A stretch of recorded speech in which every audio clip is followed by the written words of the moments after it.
Hello বন্ধুরা, কিভাবে বেলের শরবত করতে হয় আপনি খুব ভালো করে শিখে যাবেন, কোনো কিছু অসুবিধা নেই। প্রথমে বেলটাকে ফাটাবেন, ফাটিয়ে তারপর সেটাকে চামচ দিয়ে করে একটা বাটির মধ্যে পাত্রের মধ্যে ভালো করে বেলটাকে মাখিয়ে নেবেন। তার মধ্যে দেবেন দুধ, অল্প অল্প করে দুধ দেবেন, ভালো করে মাখাতে হবে। তার মধ্যে দিতে হবে চিনি দিলে টেস্টটা খুব ভালো হয়। আপনি দুধের বদলে জল দিয়েও কাজ চালাতে পারেন, যে যার যেমন খেতে পছন্দ করে সেমনভাবে আপনি করবেন, কোনো অসুবিধা হবে না। এটা পেটটাকে খুব ঠান্ডা রাখে। বেলে মানুষের খুবই উপকারী, সেটা আপনি ভালো করে জানেন। তা আমি বেলটাকে ভালো করে ফাটিয়ে এবার দুধ দিয়ে ভালো করে করে নিচ্ছি, মাখিয়ে নিচ্ছি যেভাবে আমি মাখাচ্ছি। এবার আমি মাখানোর পর আমি একটা পাত্রের মধ্যে নেব, বা আপনি যেটা নেব, বাকি বজ্র পদার্থ যেগুলো থাকে, বা বলতে গেলে হচ্ছে বীজ বা সার যাবতীয় যা সব করে নেবো ওখানে, যেভাবে আমি করছি।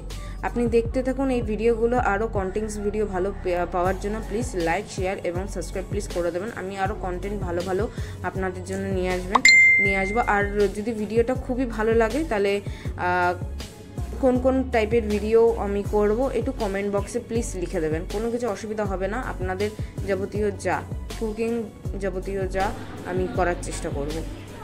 এই নাও, এবার এর মধ্যে বরফ আমি দিয়ে দিয়েছি। এবার আমার বেলের শরবত পুরো তৈরি। এমনি খাও, চামচ দিয়ে খাও, বা ডিজাইনভাবে খাও, কোনো কিছু সমস্যা নেই।